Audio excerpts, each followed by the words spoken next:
All right, fellas, it's time to continue our NFL draft previews. Today we head to the North Division, starting in the AFC North.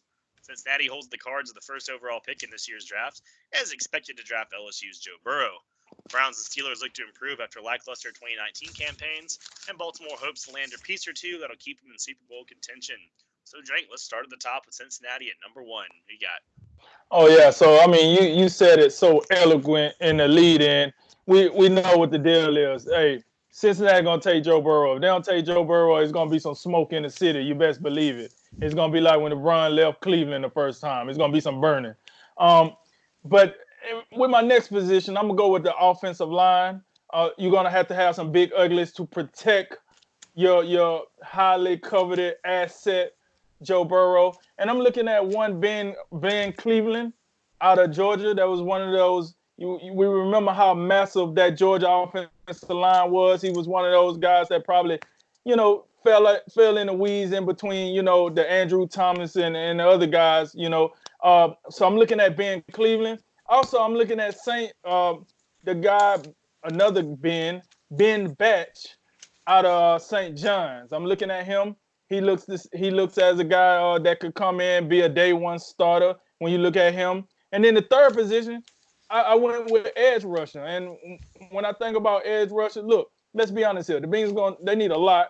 You can't name them all, but edge rusher, I think we always talk about the pecking order of the importance of positions. I look at edge rusher. I'm looking at this guy, Jason Strawbridge, coming out of the University of North Carolina. A under the radar pick, but listen, we'll see how it goes. It is what it is. He's not one of those highly coveted edge rushers, but I do think he could be a day 2 or 3 pick, not day 1, but a day 2 or 3 pick. And then I'm looking at the guy DJ Warren out of South Carolina, one of those guys. He kind of got overshadowed by Kinlaw in that defensive line, but listen, it is what it is. He strikes me more as a day 4, 5, 6 type of guy, but I do think he's a guy that could come in and improve that pass rush of the Cincinnati Bengals tremendously. So, yeah, I went quarterback, offensive line, edge rusher. Yeah, with you 100% on the quarterback spot, and that's where they'll go number 1. It could be Joe Burrow. It will be Joe Burrow, but I'm going to go ahead and throw it out there. If I was running the team, I'd take Tua Tagovailoa, but Cincinnati doesn't have any guts, so they'll take the safe pick. They'll take the Ohio kid. It'll be nice, Joe Burrow. I like the offensive line pick, although I would say they spent a pretty high pick on Jonah Williams last year. Is that correct? They did. But okay. I would say this. Now, we're talking about this year they're going for tackle. Last time I checked, they drafted Jonas Williams as a tackle, but they want to move him into guard because of his arm length. So they'll be looking for a tackle. Okay. And with that being said, you're right. There's probably more work to do on that offensive line. I'm looking at linebacker. I'm thinking about the Cincinnati Bengals right now, and I'm just thinking about their history with middle linebackers, inside linebackers. I feel like it's been since Vontaze Burfict, since they really had an impact guy in there that could make plays and do stuff for you from that position. So with that being said, I don't want a guy who's engaged in all the headshots that we see from Vontaze Burfict. I want to see a little bit more clean stuff. But maybe you go for a guy like Malik Harrison out of Ohio State. Get a guy who can go sideline to sideline for you, make plays all over the field. Maybe it's a Jordan Brooks from Texas Tech. Maybe you look at one of those guys. And my third need, I'm looking at the tight end position. I know he was injured about 75% of the time. That's just an arbitrary figure. Don't put any stock in that. I don't know how many games he missed, but he missed a lot. Cody's about to find out about that when he makes his way into Jacksonville with a splint on his toe or something. But hey, what we got. We talk about Joe Burrow and all these guys from LSU not coming with him. Well, maybe you can get a guy in the later rounds at the tight end position in the Thaddeus Moss. Maybe you bring him in and you get a little security blanket in there, give him some familiarity, bringing somebody from LSU. So I would think about that if I'm the Cincinnati Bengals. So quarterback, inside linebacker, and tight end. That's where I'm at. Yeah, no argument here. Joe Burrow is definitely going to be the pick.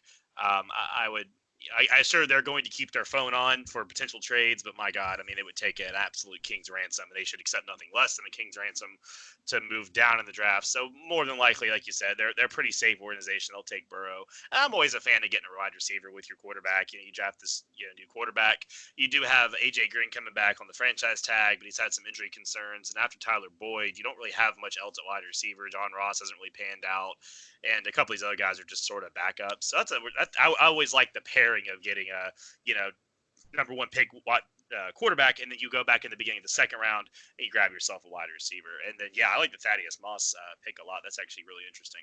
They gave him in the later rounds. Tight end's not another position they're kind of thin at. All right, Drink, let's go ahead Jay, let's go ahead and go over to the Browns. They got 7 picks and the 10th overall pick. What you got for them? Yeah, I'm looking at Cleveland's a team where I think they had a pretty good free agency. I think the last several years they've done a really good job infusing that roster with serious talent. There's still a little bit of work to do on the offensive line, and that's where I think they go in the first round. I think when you bring in Jack Conklin at the right tackle, you got that position solidified. Now I think you look at the left side. I'm thinking about a guy from Georgia, Andrew Thomas, guy who has been a stalwart on that offensive line for several years now. If you want to go in the later rounds, maybe you go Damian Lewis down at LSU. I think that was my pick for if they go interior on the offensive line. Maybe you get him opposite Joe Bitonio at the other guard position. I'm also thinking about inside linebacker. I look at the losses they've had this offseason. Joe Schobert exiting to Jacksonville, and you lost Christian Kirksey to Green Bay. So there's a need there at the inside linebacker position. I'm thinking about a guy who can, again, sideline to sideline from inside linebacker. I'm looking at Troy Dye out of Oregon. That's a guy I'm thinking about for that position. And then I'm also looking at safety. I'm looking at the additions they made. You bring in Carl Joseph. You bring in Andrew Sendejo. Those are guys I think more about, especially with Carl Joseph. I think of him more as a box safety, a guy really who can come up and run support and lay the wood to people. So I'm thinking about that other safety position, more of a center fielder type guy. Maybe an unknown commodity out of Southern Illinois, but from what I read, Jeremy Chin, he's a guy I'd look to maybe in that second or third round. So for Cleveland, they've done a lot of things right, still got some things to work on, and among those, again, I'm looking at left tackle, inside linebacker, and I think free safety. Yeah, when it comes to the Browns, I guess I'm going to call us Siamese twins because it looked like we are joining at the hip on this one. First, I'm going to go with the offensive line. He said Andrew Thomas, can't miss prospect, but I'm going to go with the other tackle that's highly rated here. I'm going to go with Jedrick Wills out of Alabama. Listen, if the Jets do somehow fumble this on the 1 yard line and he does come down to them, I think he will be an excellent pick. Just like Jay said, to be on the other side of Jack Conklin to anchor that offensive line. And then I'm going to go to safety.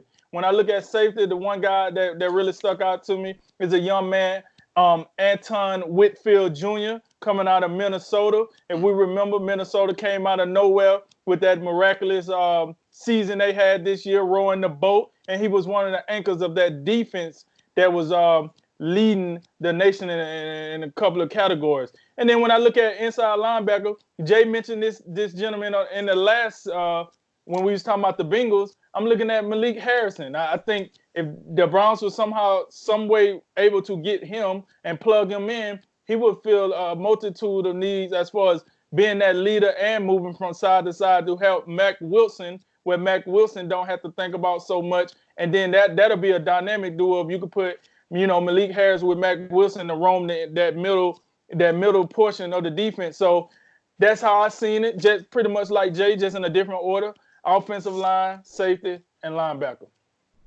Yeah, I mean, again, no arguments here. I guess great minds do think alike. I mean, you look at that roster, and left tackle does look like a smoldering crater of a hole. I actually think that Mekhi Becton might be the pick here. Becton just seems like a guy that is a little bit more of a dice roll, but has potential to be the best left tackle of the draft with his measurables, and the way he performed at the combine was just extraordinary. And I feel like the Browns are a team that might be the ones willing to do it. I think that maybe Wirfs or Thomas or guys like that may be off the board by then. Depends kind of how that goes. But if Becton is there at 10. That just could be a guy I think the Browns could just kind of shake the dice and just throw him in there because they've done that the last few drafts. And other than that, I think interior linebacker is another concern. I'm thinking maybe something like a Jordan Brooks from Texas Tech, 4-year guy, because you kind of want some experience for to replace Schobert, and Brooks does have that, although he's not quite the same player. He's a little more of a hybrid between a weak side and an interior linebacker. So it depends kind of what the Browns like there, but he's got the 4.5 speed and the coverage skills where he could cover like Schobert did. So hopefully that defense wouldn't miss too much of a beat. So yeah, for the first 2 rounds of the Browns at 10 and 41, I think we're all kind of thinking the same thing. All right, Drink, let's get back to Pittsburgh. They don't have a first-round pick. They do pick at 49, and they have 6 picks total. So what are the Steelers going to be doing? All right, so when I'm looking at Pittsburgh this year, up and down this year, if we would have had the 7 playoff format that we're going to have in the future, they would have made the playoffs, which is, a little outrageous, but it was what it was. I'm looking at wide receiver, and then when I look at wide receiver, I see a young man out of USC go by the name of Michael Pittman. I think he's one of those underrated wide receivers because it's so many wide receivers. You tend to lose the guys that's not considered first-round picks, that's considered probably back-end second, top-end thirds pretty much. And Michael Pittman is one of those guys. So I'm looking at him for their first pick. And then I go over the defensive tackle. I like the guy out of Missouri by the name of Jordan Elliott. I think he's a guy that could come in. He'll be a steal, underrated, could come in. He's a little raw. He's going to have to, I think it might take him a little longer than some of these other guys to get in the mix. But listen, he done played a lot of SEC ball. And if you're going to get somebody, get you one of those guys that play in the trenches of the SEC ball and let it rip, right? And then my third position would be running back. I think, hey, listen, that running back position been a little underwhelming since Le'Veon Bell decided, 1, he wasn't going to play, and then 2, he ended up leaving. Look, I know what people saying. James Conner, oh, man, he had that good year. Yeah. When you actually look at the numbers, though, I would ask you how good was the year really? Like, what did it translate to? I just don't think it's as good as what people hyped it up to be. So I would not be surprised if they go grab him a running back. And then when I'm looking at that, I'm looking at Cam Akers out of Florida State. I think he'll be a good. He's a thicker body. If you want to bring in a guy that you can pound and ground, or you want to bring in a guy and you want to do the 1-2 punch with James Conner, that works as well. And then you can move off James Conner and you can move Cam Akers as your number 1 back. So I really like the fit there. So yeah, I went wide receiver, defensive tackle, and running back for the Pittsburgh Steelers. A little variance here. I do agree with you about defensive tackle. If you recall, Javon Hargrave exited to in-state Philadelphia. Got a nice contract from them. So nose tackle is a big need for them. And I'm looking for big people at that position. I'm looking at Davon Hamilton from Ohio State. He's a guy that could perhaps fit that role. Or maybe you go down to Lekai Fotu from Utah. Those are 2 of the more mammoth defensive tackles I'm looking at. That's what you need in a 3-4 defense. So, but as far as let me just offer just a little bit of pushback at wide receiver and running back. Because I think these guys get a little bit of a bad rap at the wide receiver position. Look, I like Juju Smith-Schuster. I think when you have your franchise quarterback go out week 1, I think that puts you behind the 8 ball in terms of showing what you can do in your first season as a number 1 option. And then those other guys back there, I told you about James Washington. I really like his upside. I think he came on a little bit down the stretch last season with, amazingly so, with the subpar quarterback play he was dealing with. And then Deontay Johnson, I think he's a really good number 3 guy. He made some really big plays with him last year. So I like that grouping. And the same thing at running back. I'm a little bit higher on James Conner than you did. I think health for both of those guys, Conner and Smith-Schuster, if they stay healthy, that's a big if. But I think they can do that. And plus, don't forget about Jalen Samuels and Benny Snell. So they got a really good rotation of guys back there. And if Big Ben, we believe he's coming back at least for this year healthy, I think we see the best of all those guys. So with those in mind, I'm looking at Ramon Foster, one of their guards, he retired. So I think maybe in that second round, you get one of the better interior offensive linemen in Cesar Ruiz from Michigan who can fill that hole. And then back to Big Ben. This is what the Steelers are, one of these teams I'm looking at that maybe need to think about, and they have been thinking about it with the Mason Rudolphs of the world. But I don't think any of us are sold on him. I think we've seen enough to know that he's probably not that dude. So maybe you look at another quarterback for the future. Maybe you look at a Jacob Eason out of Washington. That's where I'm at with the Steelers, quarterback, guard, and nose tackle. Yeah, when I looked over their roster, it seemed like the interior offensive line stuck out a little bit more to me. Yeah, the receivers are, I think, on the outside looking in, could be a little questionable, but I think that it's one of those things where the team probably likes them more than maybe people on the outside looking in like them. So I would imagine if they do, it would be a late round, like kind of a flyer sort of deal. Interior offensive line that did surprise, besides Foster, you also have, I saw Stefan Wisniewski is still hanging out, but that dude's getting pretty up there in age. Pouncey isn't the youngest spring chicken around, so you're going to want to start to think about going into the future. What am I going to do with the interior offensive line? And yeah, a couple other guys you could put besides Ruiz. You could put Solomon Kinley in there from Georgia or Shane LeMahieu from Oregon. They could both be guys you put in there and get some good production out of, or at least have something definitely you can work with in the future. And then yeah, a lot of mock drafts are pulling up running back, and I don't know if they would go in second round, but I think it depends on what falls to them. I think again, like if a Cam Akers or like say Clyde Edwards-Helaire falls down to them, they may go, hey, you know what, this guy's a real playmaker, and why not? But it would be a lot to invest, because they already have invested a lot in that position over the last few years. But it wouldn't exactly blow my socks off. And yeah, I'd also agree that quarterback in like maybe the third or fourth round, they do have 2 fourth-round picks. That is something they want to address before the end of the draft, when you're just basically spitballing and whatnot. So let's go ahead and finish up, Jay, with the Ravens. They have picks 28, 55, and 60 in the first 2 rounds. What are they going for? Yeah, I think you guys should know where I'm going with these guys. We talked about this wide receiving crew for the Baltimore Ravens. It was substandard at best. We talk about guys like we lose you. You hear him, Drink? Mm-mm. Might have lost you for a sec, Jay. You want to go ahead and kick it, Drink? What do you got? Yeah, hey, so with mines, man, like he said, I did go with wide receiver first. Let's be honest. The only threat that they really had was Hollywood Brown.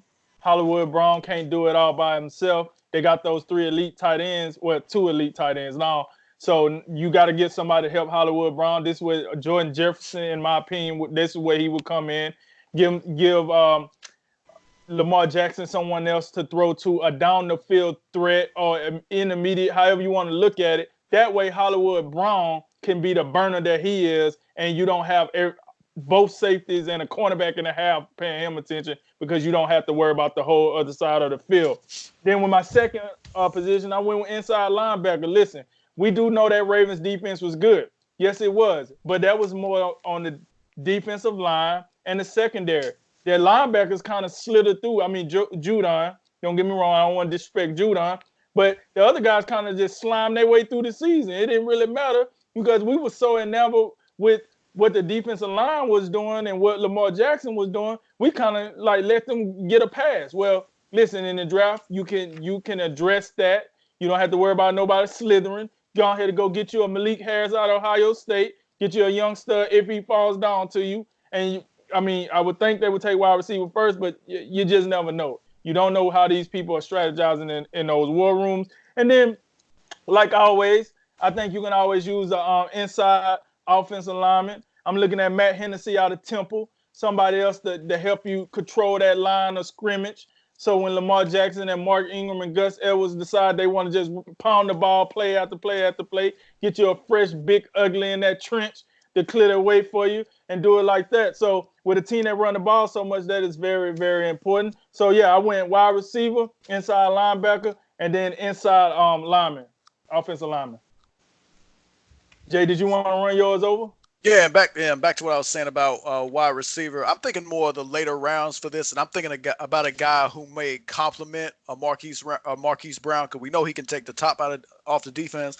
So I'm thinking about some bigger body receivers, maybe in the, I don't know, 3rd, 4th round range. I'm thinking about Colin Johnson from Texas. I'm also thinking about Chase Claypool from Notre Dame.